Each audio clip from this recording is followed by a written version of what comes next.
ওম শান্তি। আজ 17 জানুয়ারি 2024। প্রাতমুরলি ওম শান্তি বাপদাদা মধুবন। বাবা বলছেন, মিষ্টি বাচ্চারা, বাবাকে ভালোবাসার সাথে সাথে স্মরণ করতে থাকো, শ্রীমতের আধারে সর্বদা চলতে থাকো, পড়াশোনার উপরে সম্পূর্ণ অ্যাটেনশন দাও, তাহলে সবাই তোমাদেরকে রিগার্ড দেবে, মানে সম্মান জানাবে। প্রশ্ন: অতীন্দ্রিয় সুখের অনুভব কোন বাচ্চাদের হওয়া সম্ভব? উত্তরে বাবা খুব মিষ্টি করে আমাদের দুটি পয়েন্ট বোঝাচ্ছেন। বাবা বলছেন, প্রথম পয়েন্ট, যারা দেহি অভিমানী হবে, এর জন্য যখনই কারোর সাথে কথা বলবে অথবা বোঝাবে, তখন মনে করবে আত্মা ভাইয়ের সাথে কথা বলছি। ভাই ভাইয়ের দৃষ্টি পাকা করলে দেহি অভিমানী হয়ে যাবে। দ্বিতীয় পয়েন্ট, এই নেশা যাদের রয়েছে যে আমরা হলাম ভগবানের স্টুডেন্ট, তাদেরই অতীন্দ্রিয় সুখের অনুভব হবে। গীত: কে এলো আমার মনের দ্বারে, ওম শান্তি। বাবা বসে বাচ্চাদেরকে বোঝাচ্ছেন। অন্য কোনো সংস্থাতেই এই রকম বলা হবে না যে বাচ্চাদেরকে বোঝাচ্ছি। বাচ্চারা জানে যে অবশ্যই সব বাচ্চাদের বাবা হলেন একজনই, সবাই হলো বাদার। সেই বাবার থেকে নিশ্চিতই বাচ্চারা অবিনাশী উত্তরাধিকার পেয়ে থাকে।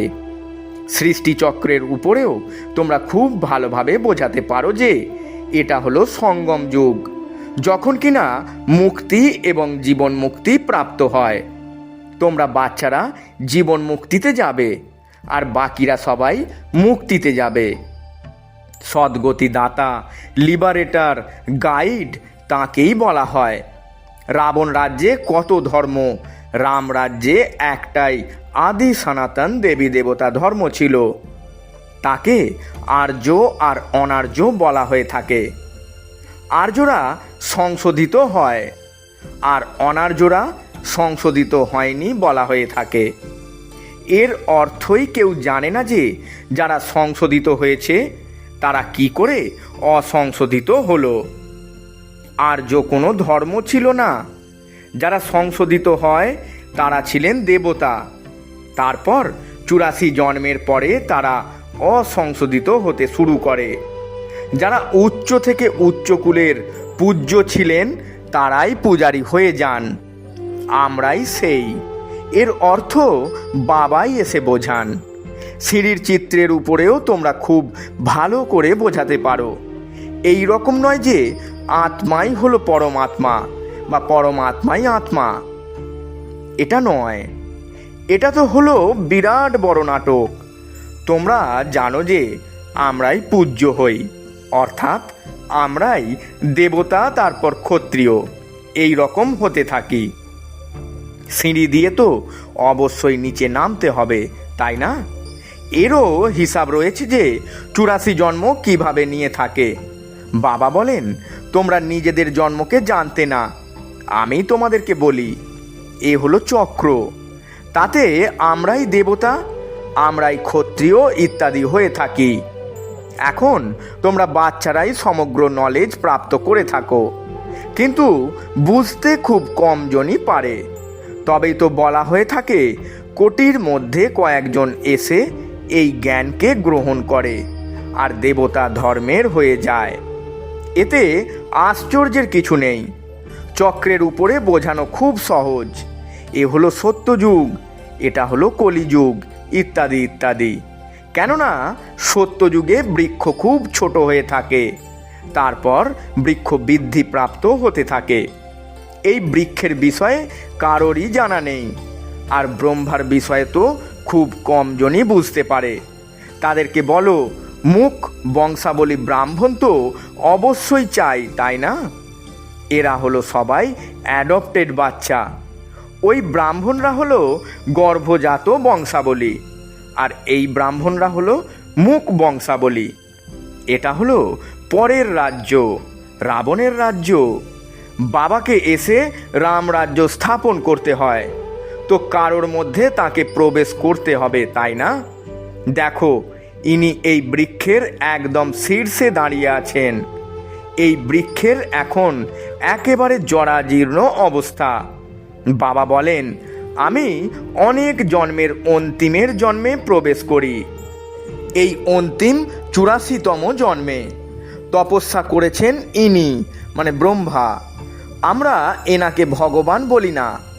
দুনিয়ার মানুষ তো ভগবানকে সর্বব্যাপী বলে নুড়ি কাঁকড়ে পাথরের মধ্যে বলে দিয়েছে। সেই জন্য তারা নিজেরাই নুড়ি কাঁকড় পাথর তুল্য হয়ে পড়েছে। দেবতাদের কথা তো হলো একেবারেই আলাদা। এখন তোমরা পড়াশোনা করে এই পদ পেয়ে থাকো। কতখানি উচ্চ এই পড়াশোনা! এই দেবতাদেরকে ভগবান ভগবতীও বলা হয়ে থাকে, কারণ তারা পবিত্র, আর ভগবানের দ্বারাই এই ধর্মের স্থাপনা হয়ে থাকে। তো অবশ্যই ভগবান ভগবতী হওয়া চাই, কিন্তু তাদেরকে বলা হয় মহারানী মহারাজা। কিন্তু লক্ষ্মীনারায়ণকে ভগবতী ভগবান বলাও হলো অন্ধ শ্রদ্ধা, কেননা ভগবান তো হলেন একজনই।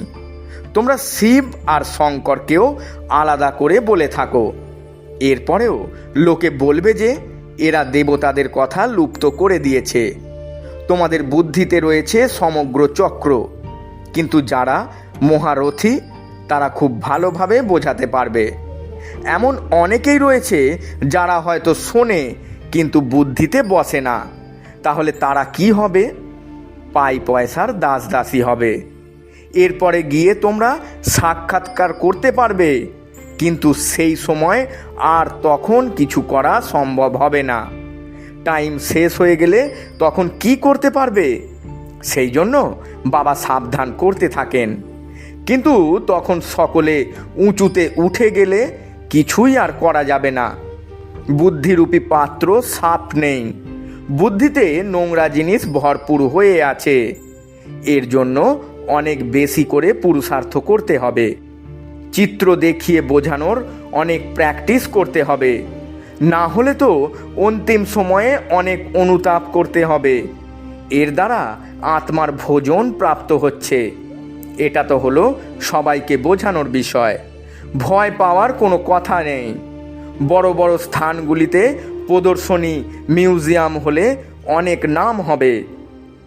বাবা বলেছিলেন, সকলের থেকে নিজের নিজের ওপিনিয়ন লেখাও, সেটাও ছাপাতে হবে। বাচ্চাদেরকে অনেক সার্ভিস করতে হবে, এতে চেকও অনেক করতে হবে সামনের ব্যক্তি বুঝতে চাইছে কি না। এটা হলো নূতন দুনিয়া, এটা হলো পুরানো দুনিয়া। এটা তো যে কেউ বুঝতে পারে, শুধু টাইম দীর্ঘ করে দিয়েছে। এই জন্য সাধারণ মানুষ দ্বিধাগ্রস্ত হয়ে পড়ে। সবার আগে বাবার পরিচয় দিতে হবে। যারা দেহি অভিমানী হয়ে থাকে, অতীন্দ্রিয় সুখে তারাই থাকতে পারে।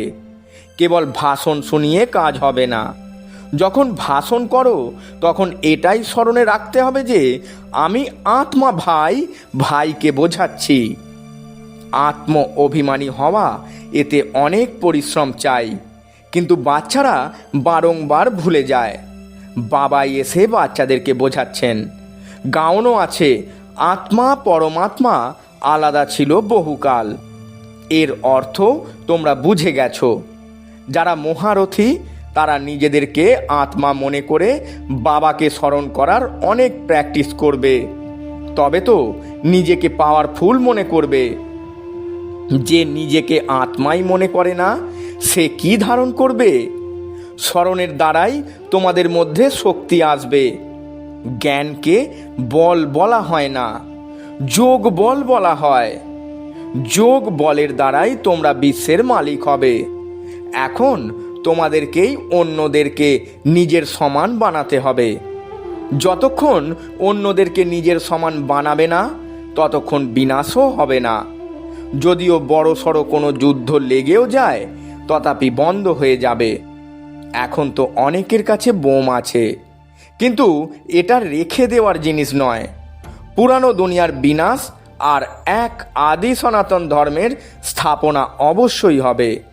কিছুদিন পর সবাই বলবে, অবশ্যই এটাই হলো সেই মহাভারতের যুদ্ধ। ভগবানও অবশ্যই আছেন। যখন তোমাদের কাছে অনেক লোক আসবে তখন সবাই মান্য করতে শুরু করবে। তারা বলবে, এদের তো বৃদ্ধি হতেই থাকছে, এদের মধ্যে অনেক শক্তি আছে। তোমরা যত যত স্মরণে থাকবে ততই তোমাদের মধ্যে শক্তি আসবে। বাবার স্মরণের দ্বারাই তোমরা অন্যদেরকে লাইট প্রদান করো। এই দাদাও মানে ব্রহ্মাও বলেন যে আমার থেকেও এই বাচ্চারা খুব ভালো সার্ভিস করে। এখনো একটু সময় বাকি আছে। যোগে যথারীতি কেউ থাকতে পারে না, নিজেও অনুভব করে যে যোগে আমি দুর্বল, সেই জন্য স্পষ্টভাবে তীর লাগে না। ভগবানও কুমারীদের মধ্যে জ্ঞান বাণ ভরে দেন। তোমরা হলে প্রজাপিতা ব্রহ্মা কুমার কুমারী, তাই না? ইনি হলেন ব্রহ্মা, তোমরা হলে অ্যাডপ্টেড বাচ্চা। ক্রিয়েটার তো একজনই, বাদবাকি সবাই পড়াশোনা করছে, তার মধ্যে এই ব্রহ্মাও আছেন। তাহলে এরা রচনা হয়ে গেল, তাই না? তোমরা দেবতা তৈরি হচ্ছ, দৈবী গুণ ধারণ করছো। কোথাও কোথাও দুটি পা একই দিকে চলে না, মানে গৃহস্থী যুগল, যেন বালির উপরে দাঁড়িয়ে আছে। বাবার নাম নিচ্ছেন না, কিন্তু বুঝে যাওয়া উচিত যে বাবা সত্যিই বলছেন। বাচ্চারাও একে অপরের স্বভাবকে জানতে পারে যারা একসাথে কাজ করে। বাচ্চারা বুঝতে পারে যে আমরাই মুকুটধারী ছিলাম, এখন পুনরায় হচ্ছি। প্রথম দিকে তোমরা যখন বোঝাতে তখন তারা মানতে চাইতো না, তারপর একটু একটু করে বুঝছে। এতে বুদ্ধি অনেক চাই। আত্মার মধ্যে বুদ্ধি আছে। আত্মা হলো সৎ চিত আনন্দ স্বরূপ। এখন বাচ্চারা তোমাদেরকে দেহি অভিমানী বানানো হচ্ছে। যতক্ষণ বাবা না আসেন ততক্ষণ কেউ দেহি অভিমানী হতে পারে না। এখন বাবা বলছেন আত্ম অভিমানী ভব, মামেকম স্মরণ করো তো আমার থেকে শক্তি প্রাপ্ত হবে। এই ধর্ম অত্যন্ত শক্তিশালী, সমগ্র বিশ্বের উপর রাজ্য করে। কম কথা কি? বাবার সাথে যোগ লাগানোর ফলে তোমাদের শক্তি প্রাপ্ত হচ্ছে। এটা হলো নূতন কথা, যেটা ভালোভাবে বুঝতে হবে। আত্মাদের অসীম জগতের বাবা হলেন তিনিই হলেন নূতন দুনিয়ার রচয়িতা। তো শিব বাবার অকুপেশন বোঝাও যে তিনি এসে কি করেন। শ্রীকৃষ্ণ জয়ন্তী আর শিব জয়ন্তী দুটোই পালন করে। এখন দুজনের মধ্যে বড় কে? উচ্চ থেকেও উচ্চতর হলেন নিরাকার। তিনি কি করেছেন যার জন্য শিব জয়ন্তী পালন করে? আর কৃষ্ণই কি করেছেন? লেখা আছে যে পরমপিতা পরমাত্মা সাধারণ বৃদ্ধ তনে এসে স্থাপনা করেন। অনেক প্রকারের মতান্তর আছে, শ্রীমত্ত হলো একটাই, যার দ্বারা তোমরা শ্রেষ্ঠ হচ্ছ। মানব মতের দ্বারা শ্রেষ্ঠ কিভাবে হবে? এই ঈশ্বরীয় মত তোমাদের একবারই এই সঙ্গম যুগে প্রাপ্ত হয়। দেবতারা তো মত দেন না, মানুষ থেকে দেবতা হয়ে গেলে ব্যাস সমাপ্ত। সেখানে কেউ গুরু ইত্যাদিও করে না। এখানে মানুষ গুরুর কাছ থেকে মত গ্রহণ করে। তো যুক্তি দিয়ে বোঝাতে হবে যে আমরা হলাম রাজযোগী। হঠযোগী কখনো রাজযোগ শেখাতে পারবে না। তারা হলোই নিবৃত্তি মার্গের। তীর্থযাত্রা করতে প্রবৃত্তি মার্গের আত্মাদেরকেই যেতে হবে। বাবা বলছেন, বাচ্চারা তোমরা কোনো বিষয়ে দ্বিধাগ্রস্ত হবে না। এই ড্রামা পূর্ব নির্ধারিত, যেটার পুনরাবৃত্তি হচ্ছে। তোমাদের সার্ভিসও কল্প পূর্বের ন্যায় হচ্ছে। ড্রামাই তোমাদেরকে পুরুষার্থ করাচ্ছে, সেটাও তোমরা করছো পূর্বকল্পের মতো। পুরুষার্থীর চালচলন দেখে তোমরা বুঝতে পারবে। তবে তো প্রদর্শনীতে গ্রুপ দেখে গাইড দেওয়া হয়, যাতে ভালোভাবে বোঝাতে পারে।